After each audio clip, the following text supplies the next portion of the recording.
नमस्कार. आपलं माहिती घर या यूट्यूब चॅनलमध्ये सर्वांचं स्वागत आहे. आज आपण जो काही व्हिडिओ आहे तो PMRDAचं जे काही ऑनलाईन सोडत निघालेली आहे 833 सदनिका, त्या संदर्भात आजचा व्हिडिओ बनवत आहोत की ज्या पेठ क्रमांक 12 आणि पेठ क्रमांक 30-32 मध्ये सदनिका आहेत. 2 लोकेशन आहेत. तर आजच्या व्हिडिओमध्ये आपण बघतो की पेठ क्रमांक 12 मध्ये ज्या 340 सदनिका अवेलेबल केलेल्या आहेत. EWS साठी 55 आणि LIG साठी 285 ह्या सदनिकांची आपण माहिती आजच्या व्हिडिओमध्ये बघणार आहोत. तर चॅनलला नवीन असाल तर नक्की माहिती उपयुक्त वाटली तर नक्की सबस्क्राईब करा, लाईक आणि शेअर करा.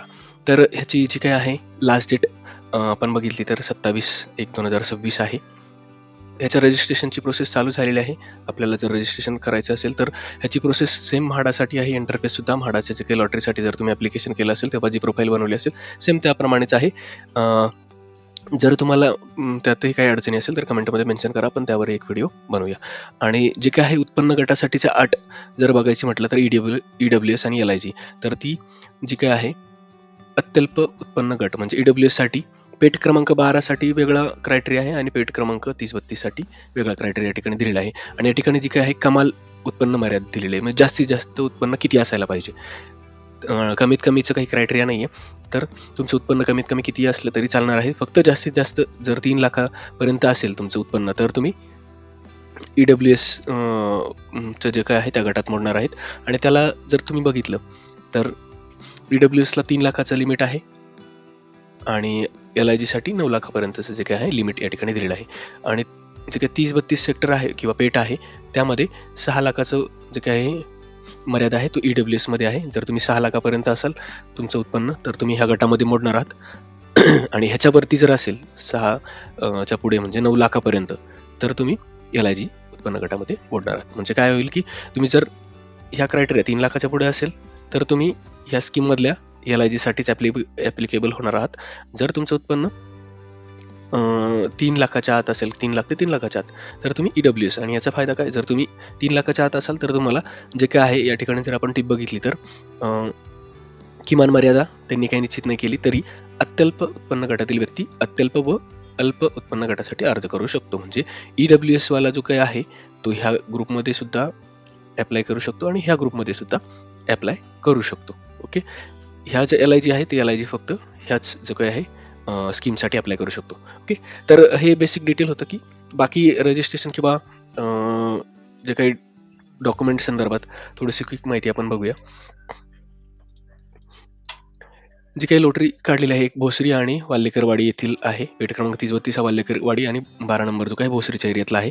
तर ह्याचं जे काही बेसिक डॉक्युमेंट काय काय लागणार आहे, आधार कार्ड, पॅन कार्ड व विवाहित असल्यास पती पत्नी या दोघांचे पण आधार कार्ड, पॅन कार्ड लागणार आहे. लाभार्थी यांनी वास्तव्याचे आदिवास म्हणजे डोमासाईल सर्टिफिकेट 2018 नंतरचे जे की बारकोडवाले लागणार आहे. आणि उत्पन्नाचा जो काही दाखला आहे किंवा ITR जो काय आहे तो आर्थिक वर्ष 1/4/2024 ते 21/3/2025 मधलं आयकर विवरणपत्र किंवा जे काय आहे तुमचं उत्पन्नाचा दाखला तोही ह्या कालावधीमधला लागणार आहे.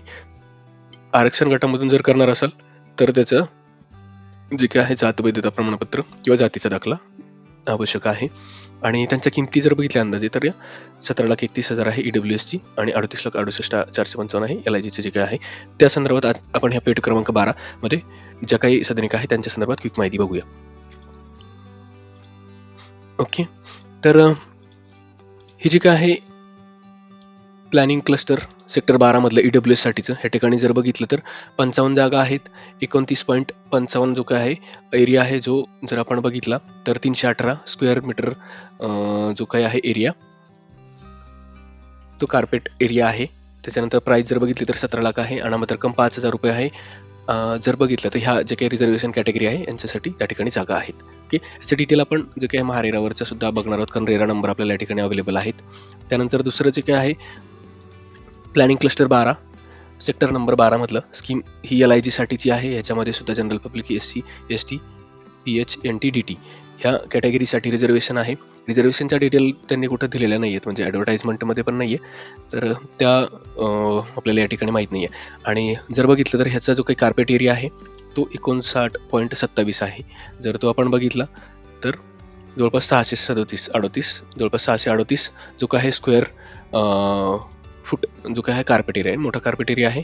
प्राईस जर बघितली तर 38,68,000 आहे. आणि EMD म्हणजे अनामत रक्कम जर आपल्याला भरायची आहे तर ती 10,000 रुपये अनामत रक्कम आहे. 285 या ठिकाणी फ्लॅट्स टोटल अवेलेबल आहेत आणि महारेरा नंबर आहे, त्यावर आपण डिटेल बघूया. आता ह्याचं जर लोकेशन आपण बघितलं, लोकेशन हे भोसरीमधला जो काही MIDC एरिया आहे या ठिकाणी हे लोकेशन आहे. हा पूर्णच्या पूर्ण जो काही आपल्याला एरिया दिसतोय, या स्पाईन रोडपासून बोराडे वस्ती रोडचा हा एरिया किंवा ब्लॉक जे भोसरीचा जो रोड आहे, हा पूर्णच्या पूर्ण जो काय आहे सेक्टर 12 आहे.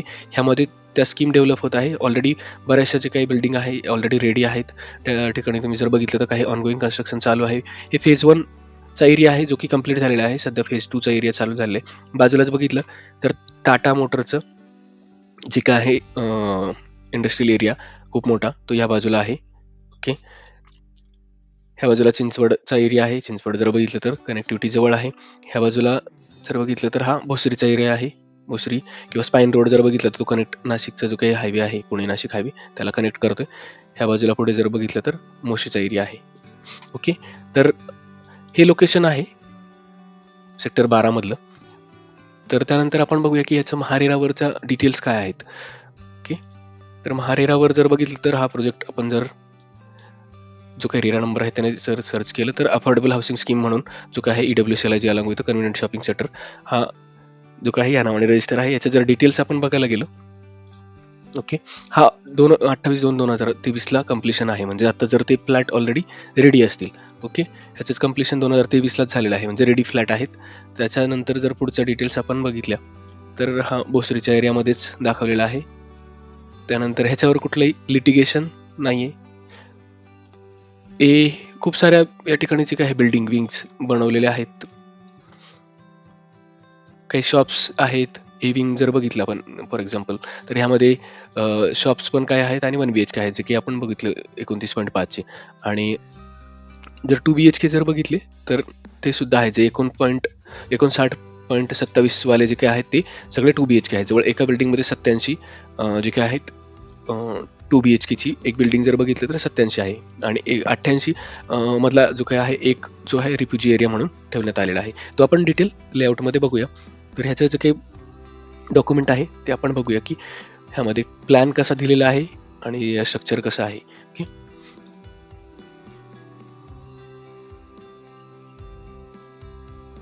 आता हा जो काही प्लॅन आहे हा 2 BHKचा जे काही आहे त्या बिल्डिंगचा प्लॅन आहे. आपण जर बघितलं तर हा पार्किंग फ्लोअर आहे. म्हणजे याचं जर स्ट्रक्चर बघितलं तर पार्किंग प्लस जे काय आहे 11 फ्लोअर आहेत. आपण या ठिकाणी स्टेटमेंटमध्ये जर बघितलं FSI स्टेटमेंटमध्ये 2 BHKचा तर हा 2 BHKचा प्लॅन आहे. पार्किंग, त्यानंतर फर्स्ट ते 11 फ्लोअर म्हणजे जवळपास 12 फ्लोअरची ही बिल्डिंग आहे. पार्किंग म्हणजे ग्राउंड फ्लोअर आहे आणि बाकीचे जे काही आहेत 11 फ्लोअर या ठिकाणी आहेत.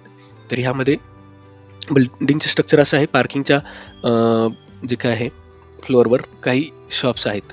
1 2 3 4 5 6 7 8 शॉप्स आहेत आणि पार्किंग या ठिकाणी अवेलेबल केलेली आहे.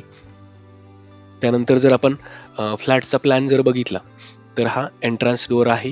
या ठिकाणी लिव्हिंग रूम आहे. सीट आउटचा एरिया आहे जो की सिमिलर टू बाल्कनी म्हणजे बाल्कनी टाईपचाच एरिया दिलेला आहे. त्यानंतर जर बघितलं या ठिकाणी कॉमनचं टॉयलेट आहे. बाथरूम टॉयलेट एक कंबाईन असेल. त्याच्या बाजूला एक मास्टर बेडरूम आहे, त्यालाही एक जे काय आहे टॉयलेट अटॅच आहे. आणि ह्या बाजूला बघितलं तर किचनचा एरिया आहे आणि ही एक बेडरूम आहे. 2 bedroom, living room, toilet, sit out, kitchen आणि एक मास्टर बेडरूमचं टॉयलेट असा प्लॅन आहे. प्लॅन तर बघितलं तर छान वाटतोय. ओके, तर फर्स्ट ते 7th 9th फ्लोअरचा प्लॅन आहे. हा जो काय आहे सेमच प्लॅन आहे, फक्त हा जो काय आहे याच्यात रिफ्युजी एरिया ॲड आहे. ओके, रिफ्युजी एरिया जर बघितलं तर 8व्या फ्लोअरला आहे. टोटल 11 फ्लोअर प्लस पार्किंग पकडलं तर त्यात 8वा जो काही फ्लोअर आहे तो रिफ्युजी एरियासाठी आहे. त्याच्यातला एक 2 BHK त्यांनी रिफ्युजी एरिया म्हणून ठेवलेला आहे. तर प्लॅन असा 2 BHKचा आहे. तर 1 BHKचा आपण प्लॅन बघूया.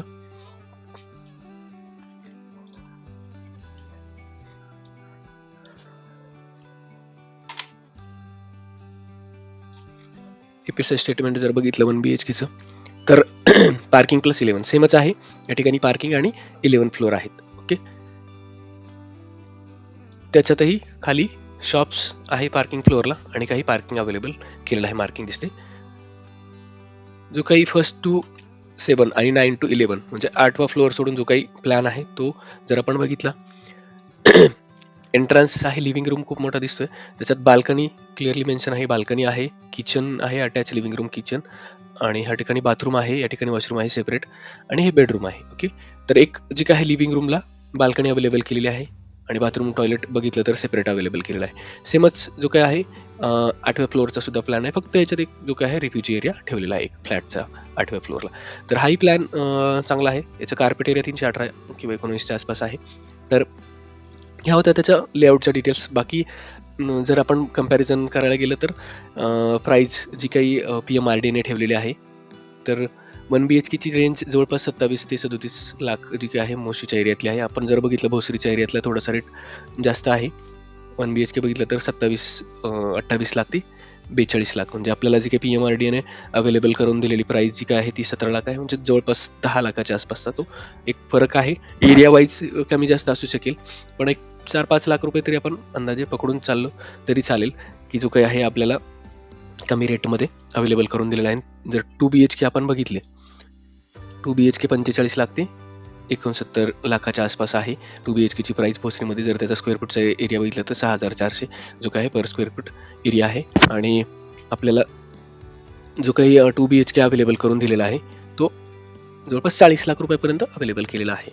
ओके, म्हणजे एक 5 ते 10% आसपास जर बघितलं तर प्राईस जर आपण ह्याला कम्पेअर केलं तर 10%च्या आसपास आपल्याला प्राईस रेंज दिसते या ठिकाणी, जी काय आहे अफोर्डेबल कमी किमतीमध्ये अवेलेबल केलेलं आहे. असं खूप जास्तही फरक नाही आहे की निम्म्या किमतीमध्ये.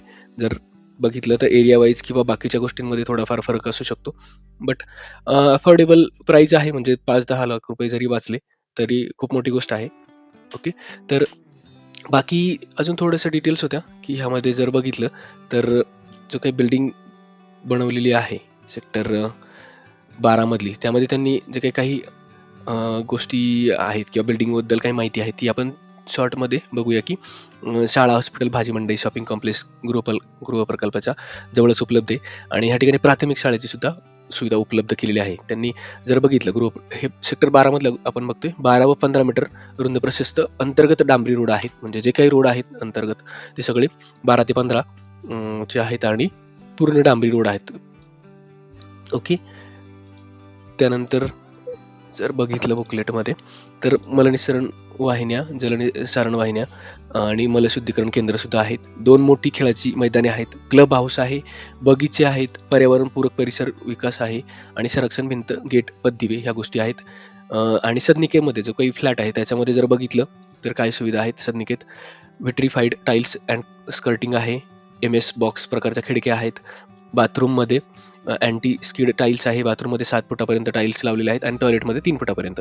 ग्रॅनाईट किचन आहे, ओटा स्टेनलेस स्टील सिंकसह.